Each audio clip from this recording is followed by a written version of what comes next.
آج وہ بستر مرگ پر پڑی اپنا اقرار جرم کرتی ہے، مگر اس کے گھر والے اس کی دماغی حالت کو خراب قرار دیتے ہوئے اس کے جرم کی پردہ پوشی کرنے کی کوشش کرتے ہیں۔ زیادہ تر لوگ مرتی ہوئی خاتون کی بات کو سچ مانتے ہیں اور لاکھ کوششوں کے بعد بھی خاتون کے منہ سے اللہ تعالیٰ کا ذکر نہ ہو پانے کی وجہ بھی اسی ظلم کو قرار دیتے ہیں، کیونکہ لوگوں کا اس بات پر ایمان ہے کہ اللہ تعالیٰ اپنی مخلوق سے بے انتہا محبت کرتا ہے، اور اگر اس کی مخلوق پر ظلم کیا جائے تو ظلم کی سزا تو بھلے ہی حشر یا قبر میں ملے گی، مگر اس ظلم کا مکافات عمل اس دنیا میں بھی ضرور ہوتا ہے۔ آج اس خاتون کی زبان سے کلمہ طیبہ جاری نہ ہو سکنے کی وجہ بھی لوگ اس کے جرم کو ہی قرار دے رہے ہیں، اور جب بھی اس کو ذکر کرنے کا کہا جاتا ہے یا کلمہ طیبہ اس کے سامنے پڑھا جاتا ہے تو وہ اپنے ظلم کی داستان سناتے ہوئے بتاتی ہے کہ میری بہو سحر مغل نہ تو بد کردار اور بد چلن تھی، نہ ہی کبھی اس نے ہم لوگوں کے ساتھ کوئی برا کیا تھا۔ میں اور میرا بیٹا اس کو روزانہ صرف اس وجہ سے پیٹتے تھے کیونکہ اس کے پیٹ میں پلنے والا بچہ لڑکی تھی، اور میں اسے یہ بچہ پیدا نہ کرنے کے لیے مجبور کرتی تھی اور وہ میری بات نہیں مان رہی تھی۔ میں اب اپنے بیٹے کو صاف الفاظ میں یہ نہیں کہنا چاہتی تھی کہ میں ایک بار پھر اس کی اولاد کا قتل کروانا چاہتی ہوں، اور میری یہ کوشش تھی کہ کسی نہ کسی طرح ڈر کر یا ہماری بات مان کر میری بہو سحر یہ بچی ضائع کروا دے۔ جب کسی بھی صورت میں میری بہو میری بات مان کر اپنی اولاد کو قتل کرنے پر راضی نہ ہوئی تو مجبوراً میں نے اس پر بہانوں سے تشدد کرنا شروع کر دیا، بلکہ اس کے شوہر کو بھی اس کی طرف بھڑکانے لگی، یہاں تک کہ میرا بیٹا بھی بعض اوقات اپنی بیوی پر ہاتھ اٹھانے لگا، مگر ایسے مشکلات میں بھی میری بہو اپنی اولاد کو اس دنیا میں نہ لانے پر آمادہ نہ ہوئی۔ جو میری بہو بچے کو اس دنیا میں لانے کے لیے ضد کرتی رہی تو میری انا کو ٹھیس پہنچتی رہی اور میں اپنی بہو پر تشدد کرتی رہی، جھوٹ بول کر اپنے بیٹے سے بھی تشدد کرواتی رہی، یہاں تک کہ اپنے بیٹے سے کہہ کر میں نے اپنی بہو کی ایک ٹانگ تڑوا دی، مگر پھر بھی میں اپنی مرضی کا نتیجہ حاصل نہ کر سکی۔ ٹانگ ٹوٹ جانے کی وجہ سے بستر پر پڑی ہوئی میری بہو کی زبان پر ہر وقت اللہ تعالیٰ کا ذکر اذکار کرتی رہتی تھی۔ میں نے ان حالات میں بھی اس کو مجبور کرنا جاری رکھا، مگر وہ میری بات پر راضی نہ ہوئی، جبکہ تنگ آ کر میں نے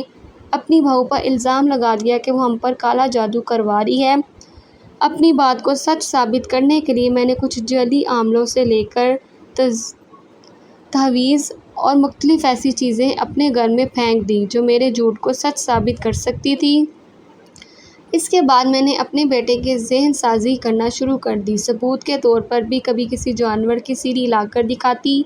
کبھی خون کے چھینٹے دکھاتی، کبھی انسانی جسم کی کوئی نہ کوئی ہڈی دکھاتی،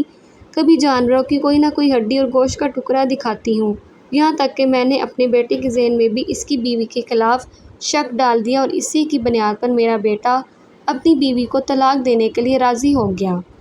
جب میں نے دیکھا کہ اس کی بیوی کو حق مہر کی مد میں کثیر رقم اور گھر دینا پڑے گا تو میں نے اپنے بیٹے کو اپنی بیوی کا قتل کر دینے کا مشورہ دیا، کیونکہ اس صورت میں ہم کثیر رقم اور ایک گھر بطور حق مہر دینے سے بچ سکتے تھے۔ میرے بیٹے نے میری بات سن کر بہت غور و خوض کی، لیکن وہ پھر بھی میری اس بات پر راضی نہ ہوا کہ وہ اپنی بیوی کو قتل کر دے گا۔ البتہ اس نے مجھے یہ اجازت دے دی کہ میں جس طرح چاہوں، جیسے مجھے بہتر لگے میں کر سکتی ہوں، لیکن ساتھ ہی اس نے مجھے نصیحت کی کہ کوئی نہ کوئی ایسا طریقہ اپنایا جائے جس کی وجہ سے وہ قانون کی نظروں میں بھی نہ آ سکے، اور میرے پاس ایسے کئی طریقے تھے۔ میں نے ایک سپیرے سے بات کی کہ ایک انتہائی زہریلا سانپ لا کر اپنے کمرے میں اپنی بہو کے بستر پر رکھ دیا۔ میری بہو اس وقت گہری نیند میں سو رہی تھی۔ سانپ میری بہو کو ڈس لیا، میری بہو تکلیف کی وجہ سے جاگ کر شور مچانے لگی۔ میں نے باہر سے دروازہ بند کر دیا۔ جب تقریباً 1.5 گھنٹے بعد میں نے دروازہ کھولا تو میری بہو کی موت ہو چکی تھی اور سانپ بھی کمرے میں چھپ چکا تھا۔ میں نے آس پاس کے گھروں میں مردوں کو بلایا، ان کو بتایا کہ میں نے کمرے میں سانپ دیکھا ہے۔ لوگوں نے آتے ہی سب سے پہلے میری بہو کی حالت دیکھی اور بتایا کہ اسے سانپ ڈس چکا ہے۔ ساتھ ہی فوراً میری بہو کو اٹھا کر اسپتال پہنچایا گیا۔ وہاں جا کر بتایا گیا ہے کہ سانپ نے بہت پہلے سے ڈس لیا تھا اور اس کی بہت پہلے ہی موت واقع ہو چکی ہے۔ اس کے بعد لوگوں نے اس کمرے سے سانپ کو ڈھونڈا اور مار دیا۔ اس سچائی سے میرا بیٹا بھی واقف نہیں ہے کہ میں نے اس کی بیوی کو کیسے قتل کیا گیا، وہ تبھی موت مر گئی۔ میرے اس جرم پر نہ تو میری اولاد کو شک ہوا، نہ ہی میری بہو کے گھر والوں کو شک ہوا۔ سب نے اس چیز کو لکھی تقدیر کا کھیل مان لیا۔ یوں میں نے اپنے بیٹے کی دوبارہ شادی کر دی اور شادی کے بعد میرا بیٹا بیرون ملک سیٹ ہو گیا۔ میں بھی اپنا یہ عمل بول کر اپنی زندگی سکون سے جینے لگی۔ لیکن اب جب بھی میں اکیلی ہو جاتی ہوں تو مجھے لگتا ہے کہ میری پہلے والی بہو سام کو لے کر میرے کمرے میں آ گئی ہے اور سام مجھے ڈسنے کی کوشش کر رہا ہے، جس کی وجہ سے میں چیخنے چلانے لگتی ہوں اور میرا شور سن کر محلے والے اور میرے گھر والے دوڑ کر میرے پاس پہنچ جاتے ہیں۔ میں اللہ تعالیٰ کا ذکر کرنے کی کوشش کرتی ہوں لیکن پتہ نہیں وہ لفظ میری زبان سے ادا ہی نہیں ہو پاتے۔ میں نے جس بہو کی جان لی تھی، اس کے گھر والے سے میرا کب کا رابطہ ختم ہو چکا ہے۔ وہ لوگ اپنا گھر چھوڑ کر کہیں اور جا چکے ہیں۔ میں چاہ کر بھی کسی سے معافی نہیں مانگ پا رہی، جبکہ میری اولاد اس گناہ کو ماننے کی وجہ سے مجھے پاگل قرار دے رہی ہے۔ چند دن پہلے کی بات ہے کہ میری چھوٹی بہو میرے سرانے بیٹھی ہوئی تھی۔ میں نے اس سے پانی مانگا اور ساتھ ہی کہا کہ مجھے گرمی لگ رہی ہے، تھوڑا چارپائی کے درمیان میں بیٹھ جاؤں، تو میری بہو اپنے لہجے میں حقارت بھر کر بولتے ہوئے مجھے کہا کہ میں یہاں سے نہیں اٹھنے والی، نہ تمہاری ملازم ہوں تمہیں پانی پلاؤں، میں یہاں ہی بیٹھی رہوں گی،